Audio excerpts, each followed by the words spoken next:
The way he leaps off of rooftops and flips backwards to face the camera before falling into a headfirst dive is just full of the exaggerated swagger of a black teen. You need help, Eddie. If I had $1 for every time I fell in love with a globally hated video game, I'd probably have enough money to buy good video games. It's a recurring theme where massive gaming critique companies get themselves into controversy for ridiculous takes and reviews, and you may have been witness at times to a video game's reception on the internet being overwhelmingly negative even though you enjoyed it. The truth is, every year dozens of incredible video games get tossed aside by the hands of the privileged who vote yes game or no game just because of a YouTube review. Now gamers, as of launch day, this game is pretty good. This is the greatest thing ever! But unfortunately, it does have some minor issues. I'm going to dox to develop. It's common practice before making a purchase to do research and see what other people say about the product you want to buy. If you're getting a vacuum cleaner or a television, this is a great habit to keep up. A vacuum's power consumption and performance is entirely objective. Everybody will have the same experience with a vacuum cleaner because you can't interpret anything differently about it. On the other hand, a video game is a whole other ballgame. There are so many factors that make a video game inherently good that it makes it so nobody in the world will ever agree on what the best video game ever truly is.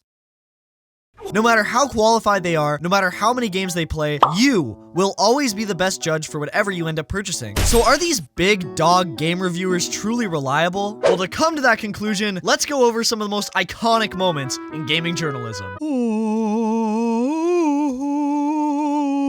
Kicking it off with IGN's notorious Pokemon Omega Ruby and Alpha Sapphire review. Pokemon Omega Ruby and Alpha Sapphire take place on an island, and depending on which version of the game you have, the antagonist of the game will use different Pokemon. For the Ruby version, the main villains will be known as Team Magma and will prioritize fire types, while the Sapphire version is Team Aqua, which of course uses water types. The reviewer of the game, whose career is reviewing video games, took points off the game because there was too much water. What the hell?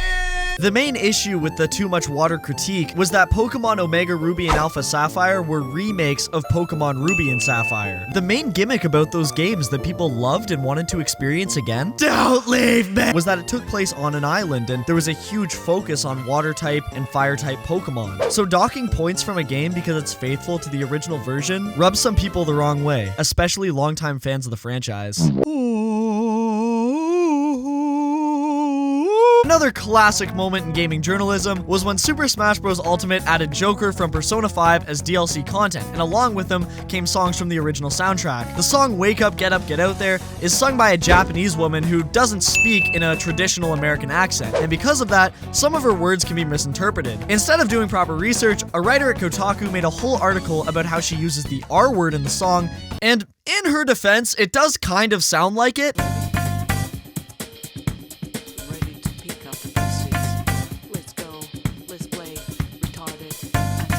But in reality, that is not the case. One, its placement in the lyrics makes no sense at all. Why would she say R word? I can say it. Like, I mean, I guess you can, but what does that have to do with the rest of the song, Lynn? And second, what she's actually saying is retort it, which means to respond to something in accusation. And that is the entire premise of Persona 5 after all. Taking on the role of a teenage boy standing up to corruption and changing the hearts of the wicked. So again, instead of doing proper research, a journalist at Kotaku decided to write a whole article on a word she thought she heard, and it backfired horribly.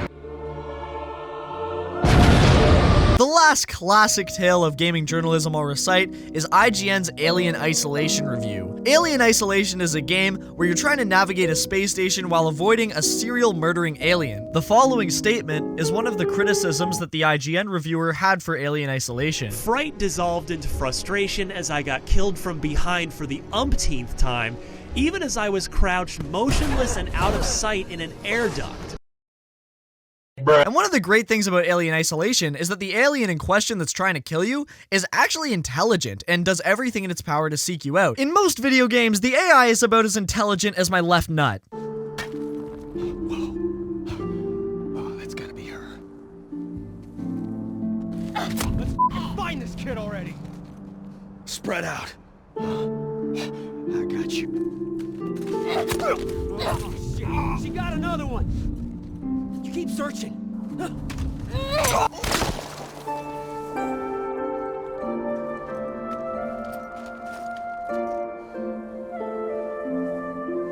the hell are you? But the developers really poured their heart and soul into the xenomorph in Alien Isolation because it's actually a competent threat to the player. And the reviewer criticized that and declared the game too hard. The slightest sound, light source, or sight of you will cause the serial murdering lifeform to charge and kill you. 6 out of 10.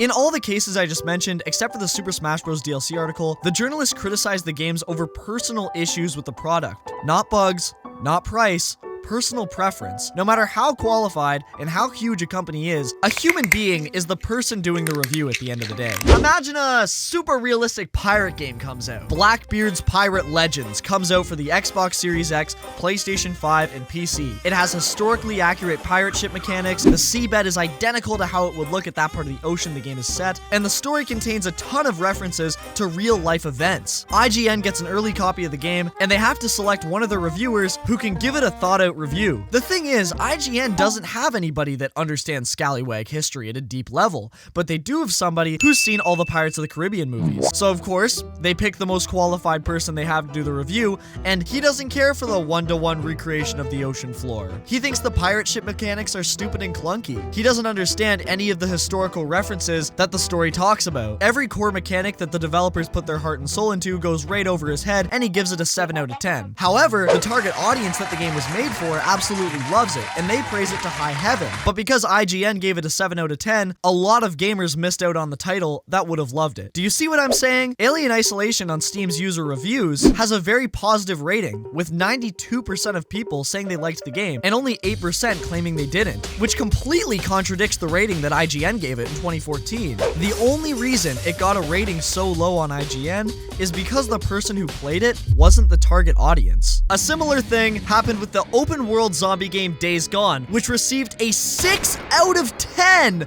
by IGN. Similar to Alien Isolation, Days Gone is rocking a 92% user rating on Steam, with the vast majority of people having a blast with the product. The critic that IGN had for Days Gone's review talked about how the bike was easily damaged by the environment, including when it impacts with zombies. All that repetition is exacerbated by the fragility of your bike. This thing gets banged up from contact with just about any object, including, sadly, freakers. Why take this joy away from me?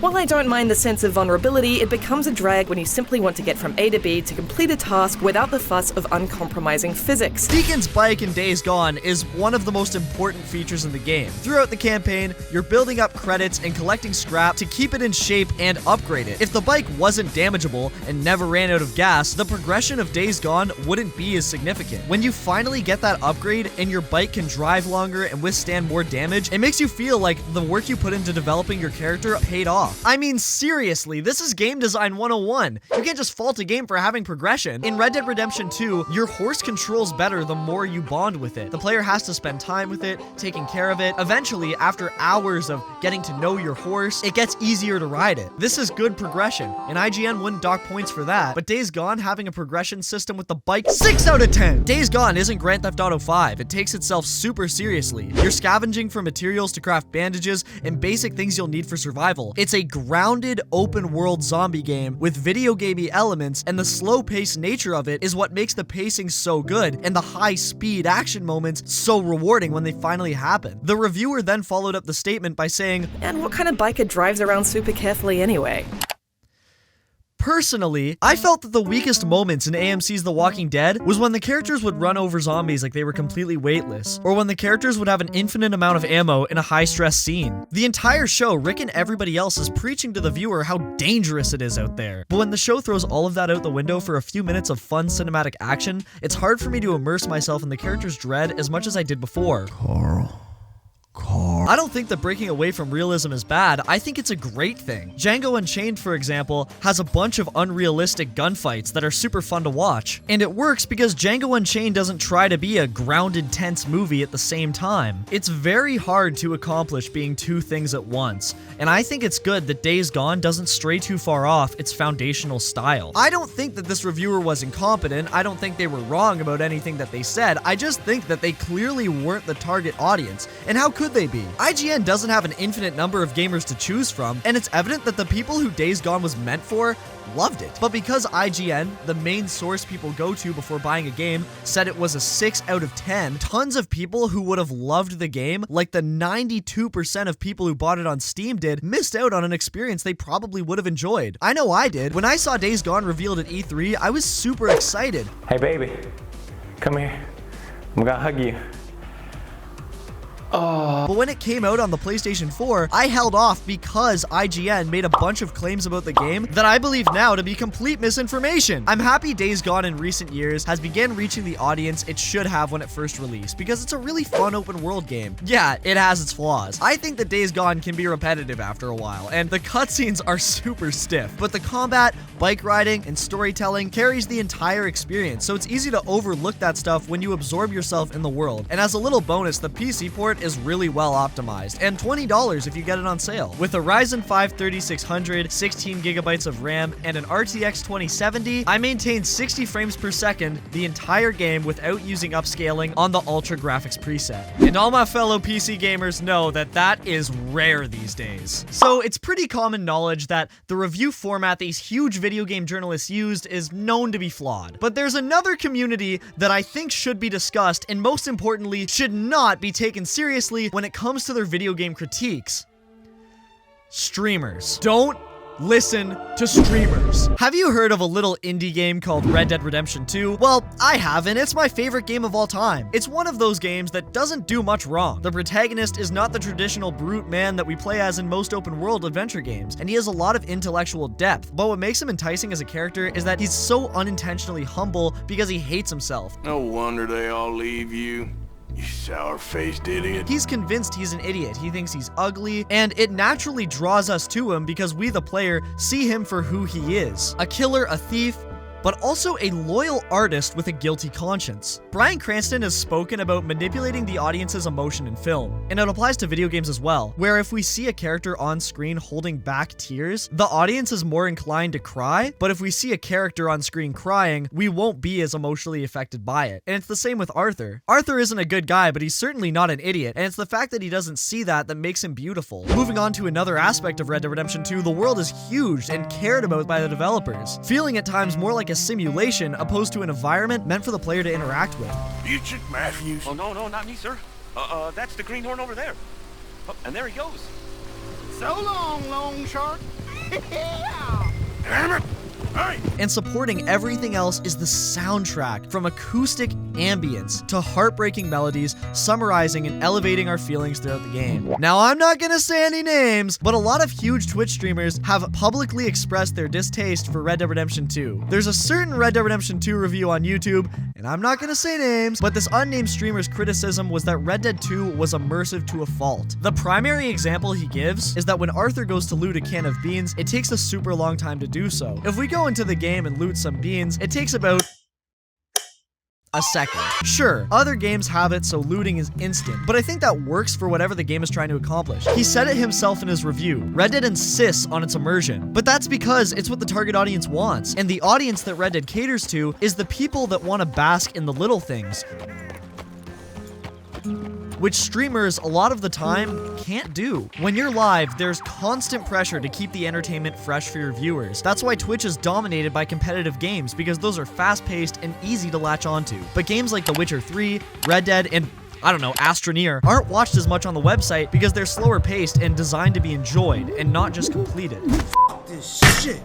That's why when you do see somebody live streaming Red Dead Redemption 2, they're probably doing as little side stuff as possible, and at all times they'll have their horse going full speed. Some drinks are just meant to be sipped. A liter of Mountain Dew is a whole lot different than a cup of Earl Grey, and it's the same thing with video games. If you're somebody that strictly focuses on getting to that next objective, Red Dead Redemption 2 is not going to be a good experience for you. You're going to get annoyed by the longevity of the cutscenes, you're going to spite the game for making you question your morals, clean your weapons, skin everything you hunt, and pick each individual flower. To the person who rushes, this is bad game design. But in actuality, it's just that the person doesn't understand the art of slowing down the pace so that the player can embrace each moment. One of the reviewer's big complaints was that in every mission there's a horse ride to the objective, and the characters have a conversation every single time instead of immediately getting to the meat of the mission. This is character development. In the mission, Further Questions of Female Suffrage, Sadie accompanies Arthur to Rhodes. On the way into town, we get a glimpse into Sadie's rebellious nature. She reads Pearson's letter out loud and upon arrival, almost robs the general store before Arthur stops her and bluntly tells her the gang's code. So, what's the plan? I shoot the shopkeeper while you... No!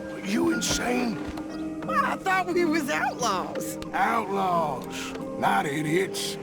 We rob fools that rob other people. These people, they're just trying to get by. The gamer who wants to get to the next objective will see this and think it's just stupid blabbering distracting us from the combat. But the person who truly enjoys Red Dead will appreciate the significance of this small conversation. We now understand Sadie at a deeper level and where she stands morally, and we also get a glimpse into the gang's motives because Arthur indirectly explained it to us. I cannot tell you a conversation in Red Dead Redemption 2 that doesn't have some kind of subtlety that develops the characters. The reviewer also said straight up that Red Dead Redemption 2 is the same game as Red Dead Redemption 1, which is such a dismissive, blunt take on the game. Sure, it's a third-person action-adventure game, but that doesn't mean Halo 1 is the exact same as Halo 2 because they're both first-person shooters, or Skyrim is the same as Oblivion because it uses the same Bethesda formula. Red Dead 2 is a lot more depth in its random encounters, making it so that they don't focus exclusively on combat 90% of the time to stay interesting. The meaning of the narrative is completely different than Red Dead 1, and the shooting is dramatically different, making it so Arthur can only carry so many firearms at once, forcing him to swap guns if he wants to change weapons. And a lot of other improvements, of course. So if we evaluate all the critiques that this person had of Red Dead Redemption 2, we can conclude that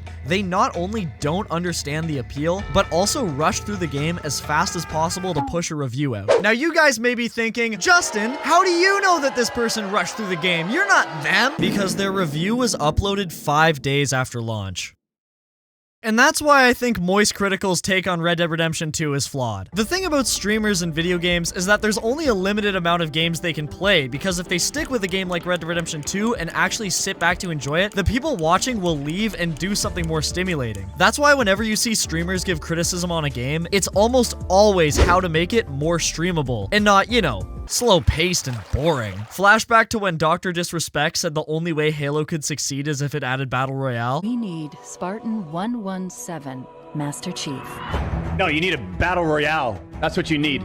In order for this game to go longer than 3 weeks after launch, from a spectating standpoint, it needs a BR. Yeah, too bad he's attracted to minors. Twitch streams are for CSGO, Valorant, Overwatch, Rainbow Six Siege, and Fortnite. Competitive, fast-paced multiplayer games that allow the streamer to create the tension and the climax based on how they play each round. Story games are different because everything from the environment to the dialogue to the body language on the characters tells a story that's best if given the proper attention. My super hot gamer girlfriend and I were watching TikTok the other day, and a significant emotional moment from The Last of Us came up on our feed. At the most gut-wrenching, impactful moment of dialogue, the person streaming interrupted with, "Thank you, Mega Gamer, for the sub," and after the streamer said that, I couldn't help but notice the Wii shop menu music playing in the background as well, which would be fine for a game that doesn't have a narrative that you're supposed to pay attention to enjoy, but for a slow story game like Red Dead Redemption 2 or something, I feel like all the added-on stimulation, like the thanks for the sub and the donation notification and the chat on screen and the background music, kind of takes away from the experience, since a lot of the viewers would be seeing that game for the very first and last time probably. Special shout out to all the awesome YouTube Let's Players that stay silent during cutscenes and provide commentary during gameplay. The Rad Brad, everybody. Now you guys may be thinking, Justin, you are an opinionated dickhead. Why can't you just let people enjoy things the way that they want to? And my response to that is, I am right, you are wrong. I am a video game connoisseur that knows what I'm talking about, and if you disagree with my opinion, get out! Get the f*** out! But all jokes aside, let's say you're watching a story game for the very first time. Which of the two following examples grips you more? Everyone I have cared for has either died or left me. Everyone except for you. So don't tell me that I would be safer with someone else, because the truth is I would just be more scared.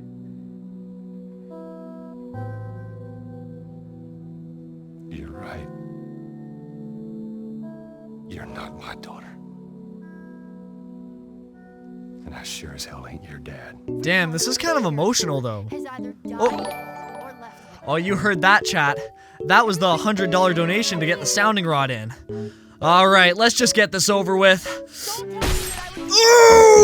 tell me that I would be safer with someone else, because the truth is I would just God damn! Alright. Ooh.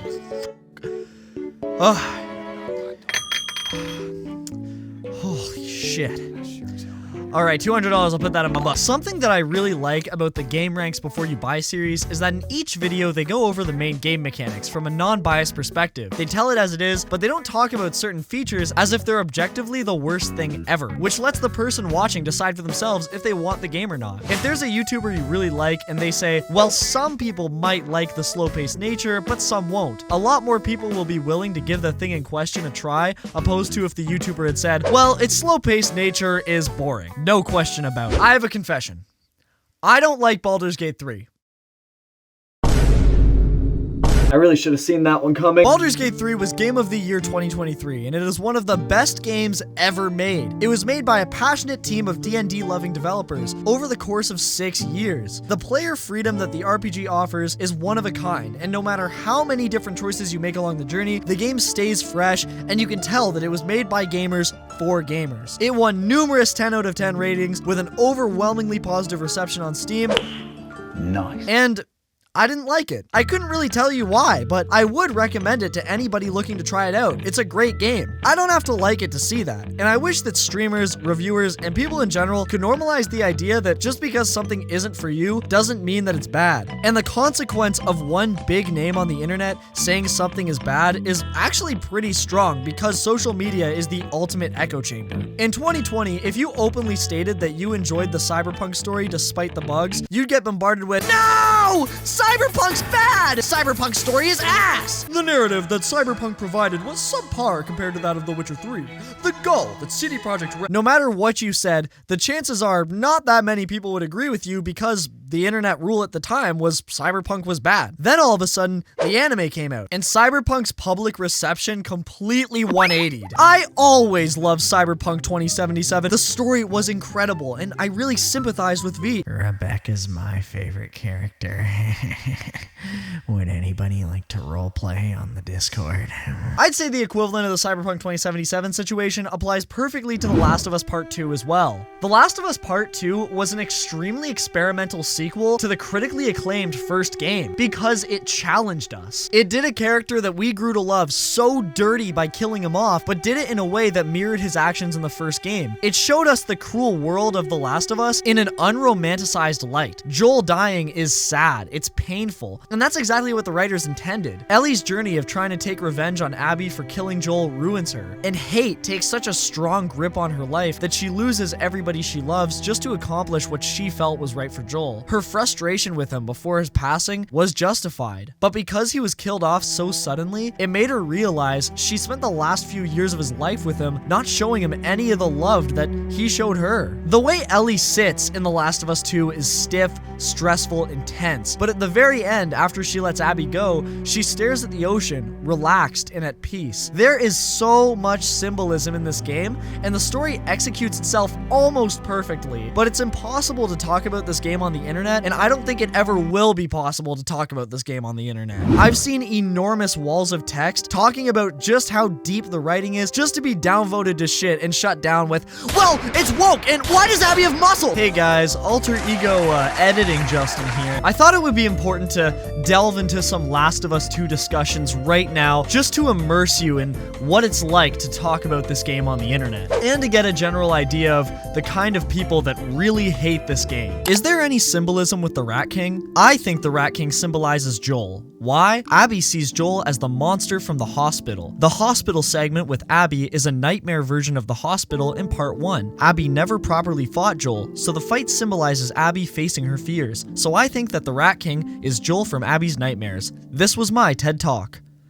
Alright, let's just scroll down here for a sec. Why does there have to be symbolism in things? One of my least favorite aspects of the YouTube era is people focusing less on dialogue and literally what's happening in a plot to try and find symbolism. It's literally a bunch of infected piled in a cordyceps-filled hospital dying and melting into each other. And ain't that the truth? Me and Moon River have been saying this shit for years. Narratives have no business having deeper meanings. I don't know when this started, but I have a hunch that it has something to do with Biden, Justin Trudeau, and the gay person next door. There's a special hell just for Neil Druckmann and the person who played Abby lesbian. Man, who sits down and writes this? This was the first fucking comment I had to read. Anyway, let's go over some of The Last of Us 2's most common critiques. Why did Joel tell a group of strangers his name? Because Joel from The Last of Us Part 1 didn't trust anybody. He lost his daughter and had no shits to give except keeping himself alive. His relationship with Tess shows how emotionally distant he was. But as he goes through the chapters with Ellie, he grows to trust people and love like he was able to before the apocalypse began. People forget that in the first game, Joel was going to shoot Henry, but decided against it when Ellie told him not to.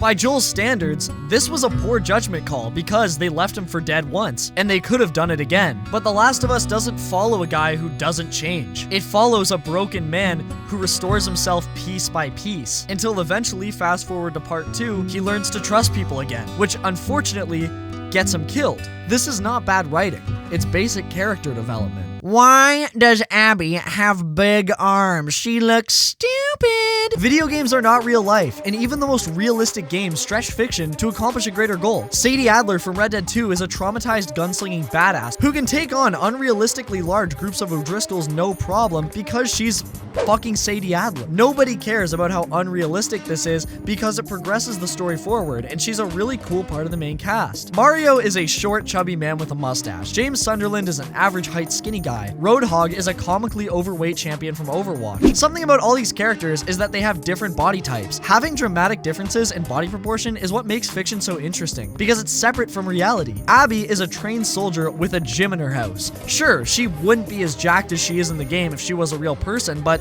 she's not. She's a trained soldier in the Last of Us universe, and she's jacked. So what? If video games could only stylize the appearance of dudes, then that would be a huge limitation to creative writing. I'm using these examples of critiques that millions of people are throwing at the game to drive home the point that even though millions of people might say something, doesn't mean it's true at all. There's a certain video game out there that holds a very special place in my heart, and I've even made a whole video on why I believe it's overhated and underrated. And if I had listened to what everybody said about it, I never would have played this game that I absolutely adore. I love Starfield. The Bethesda formula goes like this. You talk to a guy, loading screen. You go into a sketchy area to grab something for them, loading screen. You return, loading screen, and you level up.